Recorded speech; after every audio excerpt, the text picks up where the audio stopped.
What's up? What's up? How y'all living? How y'all doing? Another day in paradise as always. So got another channeling for y'all. Today's topic is gonna be very interesting.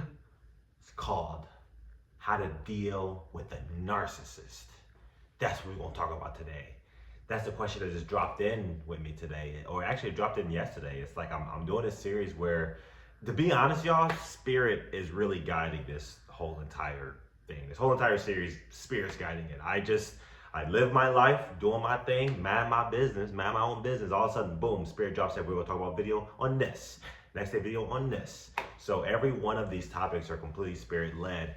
And from what I found, a lot of times, whenever Spirit asks me to do something, asks any of us to do something, that means that there's someone asking for it. That means that there's someone, it's almost like every time someone prays for something, God wakes up the different ambassadors or angels or whatever we call it to answer that person's prayer. You know, sometimes people's prayer could be answered through a song.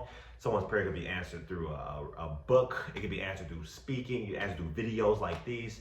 So that's one of the things that, you know, whenever someone asks for something, I respond, you know, and so yeah. See if anything else comes up. Nah, I'm feeling good. I feel like it's gonna be a quick one today. Yesterday was pretty. We went for half an hour yesterday, so today might be a little bit quick, but let's get to be the gravy. So this is how to deal with the narcissist. I'll tap right in for you.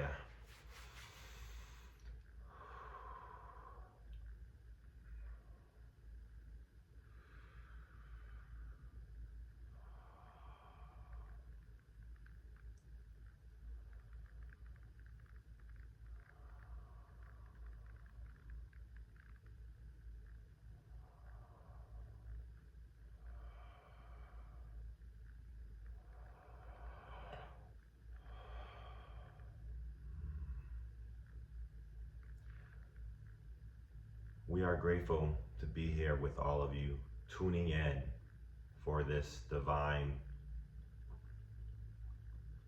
connection, this divine communication, this divine video from us and to you. Our love envelops you like the warmth of the sun.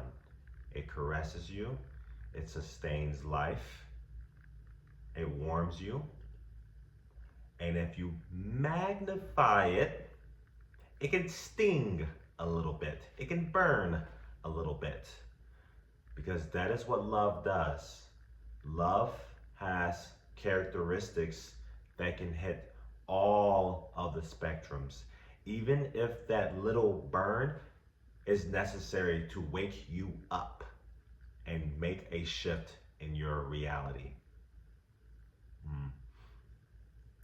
Today's topic, how to deal with a narcissist. We will open boldly with our statement. There are no such things as narcissists. This was an invented construct to illustrate someone who is quote unquote self-absorbed, focused on self in a way that can be detrimental to others. But the idea of a narcissist as an intrinsic entity of creation does not exist. It is a made up construct to illustrate something, and the thing that it's illustrating, we will further dive into. When you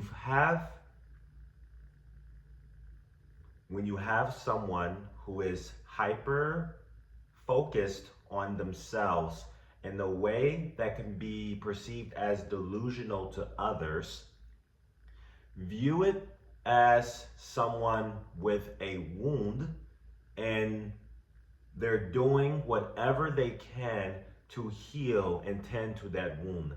For example, if you're walking, let's say you're walking out of bed and you kick the bed frame with your shin, that immediate pain, you're going to focus on it.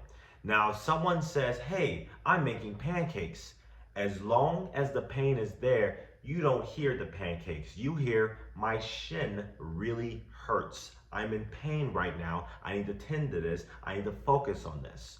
So, when you have someone that is hyper focused on their individual self, see them as in pain and they're tending to it and they're focusing on it. And they may not even notice that they're hurting others and their hyper fixation on this pain. Also, the idea of the narcissist and the experience of it is a co-creation. You could have someone who is partnered with that so-called narcissist, and in their partnership with them, they have their own wounds where they feel like it is their role to fix them or tend to the quote-unquote narcissist or do something about it.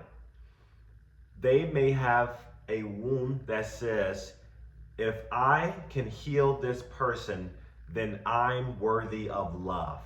Then I am worthy. I am worthy of divine love, and I am worthy of existence. There's many characteristics, many traits, many reasons why people partner with individuals that are hyper fixated on themselves. However, there are no victims. There are no victims in creation. There are only dancers. There are only people dancing with who they need to dance with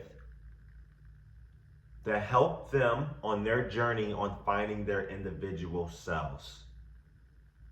So, therefore, if you are in a position where you feel like you are with someone that you will address as a narcissist, which we've established does not exist, but if you address as someone that's hyper fixated on themselves, our advice to you would be to look in the mirror at yourself and ask, right now, for where I'm going in my life and who I'm choosing to become, does this partnership serve me?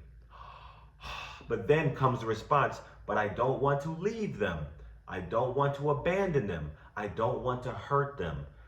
What are they going to do or be without me? I am the source of their healing. A lot of you feel this way. Here is the truth. You are responsible for no one. You are responsible for yourself and your connection with divinity. And if you truly want to benefit them, help them, then remind them that they are also connected to their divinity. Because everyone has access to creation. Everyone has access to God. You, if you're doing what you call helping them in a way that's detrimental to yourself and to them, you could be getting in the way of their connection to divinity, because they're like, well, as long as I have Cheryl here, I will be okay. As long as I have Cheryl here as my punching bag, as my punching pillow, I will be perfectly okay. I don't need anyone else. But sometimes it may take Cheryl to say, you know what? I no longer tolerate this behavior. You do not have empathy for others and for me. And for that, it does not serve me to be in this connection with you if you're exhibiting this behavior. That could be the very thing that wakes up the quote unquote narcissist to say, you know what? I don't like losing people. I don't like being alone. Maybe I should evaluate my behavior. Maybe I should consider others for a change. So we say to you that when there is a person that people perceive as a narcissist, ask yourself, I wonder what happened to them. When did they kick their shin on the bed frame in a way that they're in so much pain that they have to hyperfixate on themselves because they're searching for healing? If you want to really assist this person, be compassionate. Be compassionate. See them with beauty. See them as creation sees them. And remind them just how divine they really are. And also remind them that One of the best ways to heal thyself is to help heal another. Is to see the beauty in another, see the divinity in another. Do not become their source of healing. Plug them in to their source of healing. And when they are plugged into their own source of healing, then they can walk as healers from a new perspective, because they've been on the other side before, being in pain for so long. You can wake people up with your truth. You can wake people up with your love. Do not label them as some monstrous narcissist. Don't just label them and write them off and publish books about them and stories about them and create this whole brigade about them. Because to them, they are simply a child in pain, searching for healing. Because when they were actually a child, they didn't feel like they had anyone they can count on to help them heal. So now would be a perfect opportunity for you to be that healer and reminding them who they truly are. And a healer knows when to administer medicine, and a healer knows when to take the medicine away, because it can become addictive. It's the perfect balance. The beauty of all creation is in perfect harmony and perfect balance. You can be this balance for others.